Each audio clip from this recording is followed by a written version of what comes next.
Coucou tout le monde, j'espère que vous allez bien. Aujourd'hui je vous retrouve avec une nouvelle vidéo et comme vous voyez, je suis là mercredi alors que d'habitude je poste toujours le dimanche. Mais je me suis rendu compte qu'il fallait que je vous fasse une vidéo par rapport à ma palle d'été que j'avais tournée tout début juin ou fin juin, je sais plus, enfin courant juin en tout cas, où je vous montrais 6 lectures que j'avais vraiment envie de faire durant l'été, parce que l'été c'est le moment où j'ai le plus de temps libre, où je peux lire le plus potentiellement. Donc j'avais préparé une petite pile de livres qui traînaient depuis plus ou moins longtemps dans ma palle et qui étaient pour la majorité des gros pavés que j'avais envie de lire du coup pour l'été. Et du coup je me suis dit ben voilà, ça fait pas mal de temps que l'été est déjà terminé, donc je me dois quand même de vous faire un petit retour sur cette palle. Est-ce que j'ai réussi à lire certains de ces livres? Est-ce que je les ai tous lus? La réponse est non, bien entendu, parce que voilà, je me fais des piles à lire très rarement, tout simplement parce que je ne m'y tiens pas. Et du coup là je m'étais dit bon allez, pour me motiver un petit peu, je vais me faire une petite palle d'été. Et voilà, ça n'a pas loupé, hein, ça n'a pas marché. J'ai réussi à lire 2 livres de cette palle que je vous présenterai du coup à la fin, mais je vais revenir rapidement sur les livres que je vous avais présentés. J'avais prévu de lire le premier tome des Ailes d'émeraude d'Alexiane Delis aux éditions J'ai lu, que je n'ai pas lu parce que je sais pas en fait, je sais pas, j'avais pas envie à ce moment là de le lire, mais il me tente toujours autant et je crois qu'il y a au moins le tome 2, si ce n'est le tome 3 qui sont sortis dans cette version là. N'hésitez surtout pas à me dire en commentaire si vous avez lu les livres que je vous présente pour me donner envie de les lire, parce que du coup ça me permettra un petit peu de sortir certains livres qui vont peut-être croupir dans ma palle pendant un certain nombre d'années, ce que je n'espère pas, mais il y en a toujours comme ça qui restent. Et du coup je vous ferai peut-être d'ailleurs une vidéo là-dessus sur les livres que j'ai depuis des lustres et des lustres, depuis le début de ma chaîne, et que je n'ai toujours pas lu. Ça serait peut-être intéressant, dites-moi si ça vous intéresse, mais je pense que je le ferai quand même juste pour rigoler.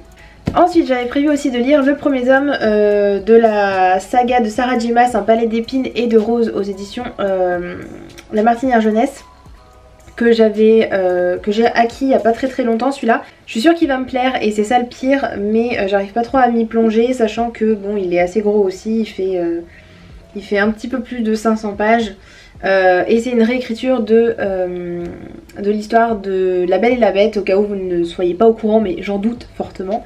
En tout cas voilà, moi ça me tente, mais il faut que je trouve un moment pour le caser.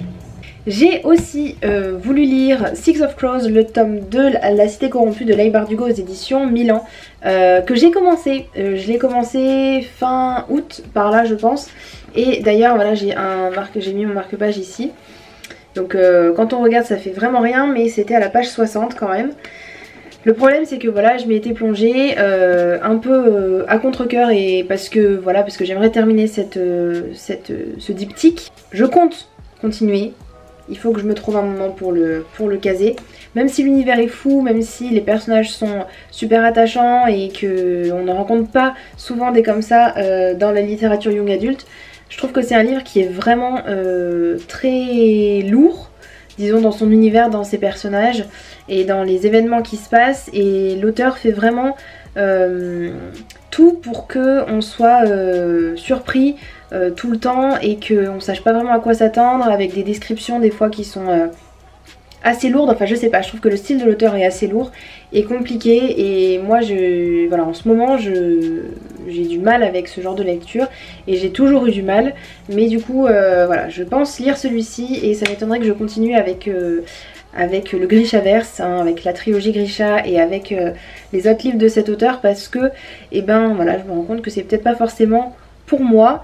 Après voilà, je trouve que c'est vraiment bien pour tous ceux qui aiment la fantasy notamment, qui sont habitués à ce genre d'univers assez compliqué, mais moi du coup c'est pas trop mon style de lecture, et je pense du coup que je m'arrêterai avec celui-ci.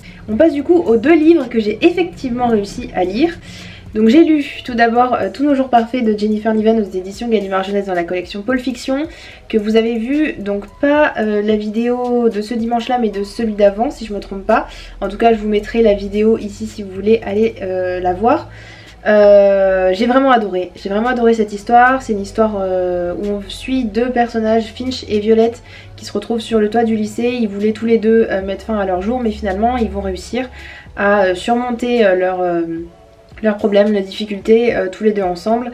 Et j'ai trouvé que c'était super touchant. Et voilà, si vous voulez en savoir plus, allez faire un tour sur ma vidéo. Mais en tout cas, c'était super. Je vais vous spoiler la vidéo qui sort dimanche puisqu'il va s'agir de mon point lecture sur H Princesse que j'ai lu de Laura Sébastien aux éditions Albert Michel dans la collection Wiz. Voilà, je l'ai lu, je l'ai adoré, voilà, j'ai adoré l'univers, j'ai adoré les personnages, etc. Mais du coup je vais éviter de trop m'étendre dessus parce que du coup vous aurez une vidéo entièrement consacrée à ce livre. C'est l'histoire d'une fille qui s'appelle Théodosia qui était une princesse et sa mère a été tuée par un autre roi, si on peut appeler ça comme ça, enfin on l'appelle le Kaiser, mais du coup le pays sur lequel régnait sa mère a été envahi par cette autre population, donc sa mère a été tuée comme je l'ai dit, et Théodosia a été quasiment réduite... on va pas dire réduite en esclavage, mais disons que le Kaiser la garde auprès de lui dans son palais et de temps à autre il la fouette un petit peu de temps en temps pour lui dire que voilà, qu'il reste le maître de la situation. Et Théodosia, elle a toujours eu envie de sortir de cette boucle infernale, mais c'est très compliqué pour elle parce que ça fait des années et des années que les choses durent.